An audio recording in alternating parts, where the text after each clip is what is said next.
conductors as well.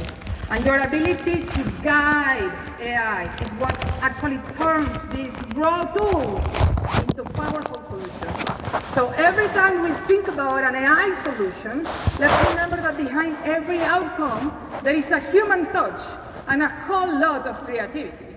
And let's think about the history, the past, 30, 50 years? We keep collecting data and data and data. Every sensor on a wind turbine, every user interaction, every social media, every conversation in the hallway, we are drinking from a fire hose. But what is the good news about this? We have been working with this for the last 34 years. So we do have a lot of tools that are helping us create these ingredients, these instruments, to this symphony that we can actually orchestrate together. So it doesn't really matter the technique that we are using within this artificial intelligence bubble to create this ingredient. We can talk about the classic predictive maintenance, the classic fraud detection, the classic route optimization, and whatever else use case you can think of that is using machine learning, deep learning, now generative AI. We have DJ Cat generating music. By the way, reggaeton, positivity, innovation, and it's very unique. But at the same time, we see a lot of generative AI use cases in the field that are super basic: structuring unstructured data, retrieval augmented generation bots with conversations that are very knowledgeable about a domain specific, describing products, all kinds of use cases. And then we have the new ecosystem of these large language models that are part of it. So this continues to bring these ingredients. The large language models are behind the scenes multiple of these chatbots in the industry, but yet everything is an ingredient, everything is an instrument that is part of this symphony that you as the human can actually orchestrate and define what it's gonna mean for you. So if we think about the how we produce that, yeah, we use one or two techniques to do it. But the new reality is the chapter for agents. And what are these agents? And what we can do with these agents. So what is this agentic layer? So think about it as giving a chef a sous chef. So this sous chef not only can shop, but also can add a little extra spice. It can also say, hey, you know what? This dish is ready to be served. Yeah, that is your sous chef. So agentic AI means a system that don't just passively produce an insight, but actively act, schedule maintenance, send an alert to somebody, adjust the campaign bits for a real-time exercise. So picture, let's go back to the wind farm exercise and think about all those wind turbines, and let's think about this agent as an example on top of those ingredients that we have been producing for the last 23 years, that your teams have been producing as this data outcome that can be consumed. So what's the final goal? Orchestration, automation, decision-making that scales beyond the human alone. And go back to landing this to historical. Layer, symphony, another instrument. Now we have a conductor. So what is going on here? What are the ingredients? So we have descriptive assets. What? Sensors, historical information, maintenance records, all those data outcomes. Then we have predictive assets. What? Historical information. Can we actually predict when will you have a higher probability of failure? Then we have generative AI, adding these LLMs behind the scenes that are helping us orchestrate this symphony. So what is the symphony that we have now? Check out the conversational user interface. Agentic. Now I can talk to my data. Now I can ask a question. Hey, which turbines should I prioritize based on the predictive outcome, based on the descriptive outcome? But I have an LLM orchestrating, sending the maintenance schedule for my crew to go and know exactly what to do.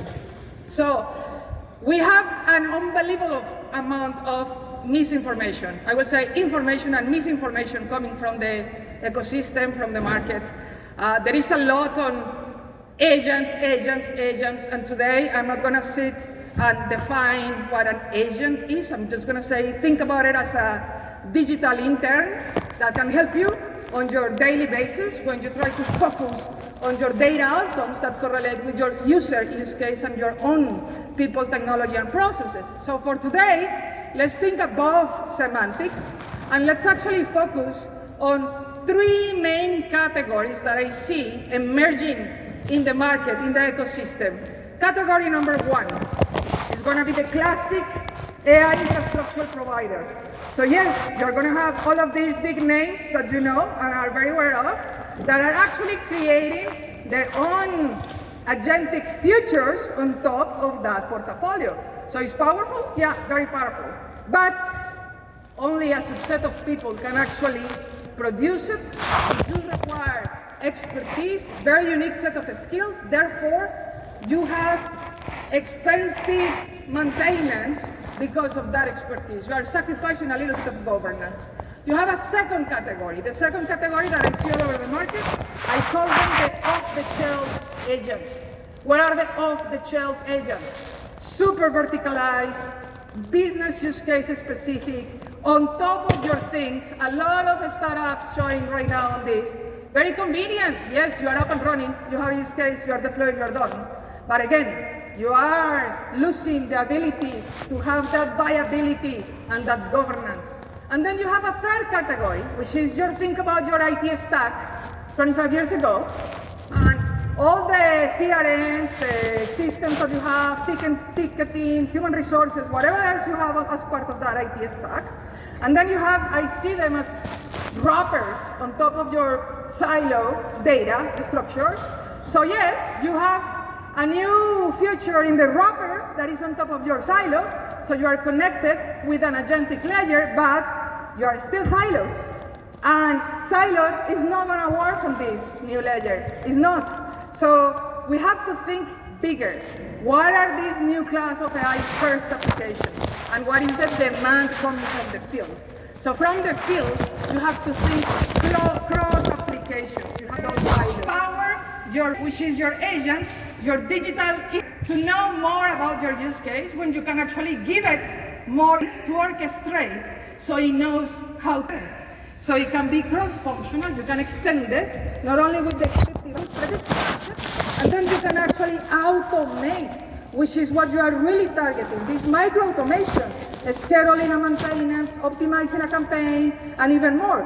Just do it in an automated way, and that requires a shift in the way that we think. That requires a shift in the architecture that supports all of these people, technology, and processes behind the scenes when you are trying to orchestrate all of these ingredients.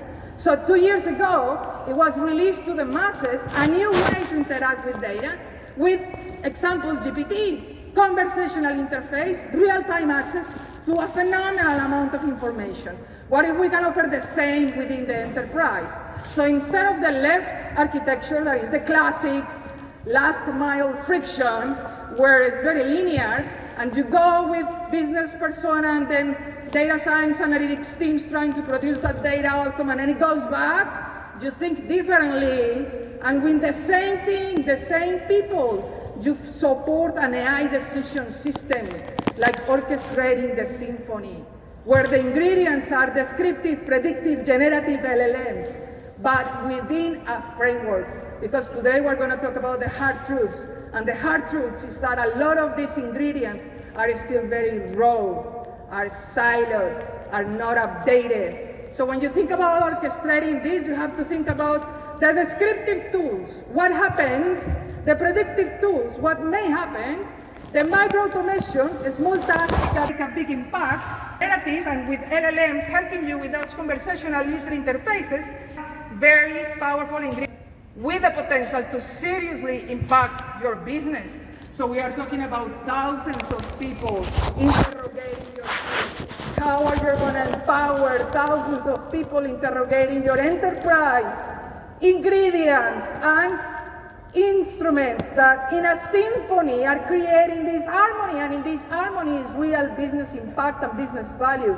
Because who is gonna go back to the old way when you can talk to your enterprise data?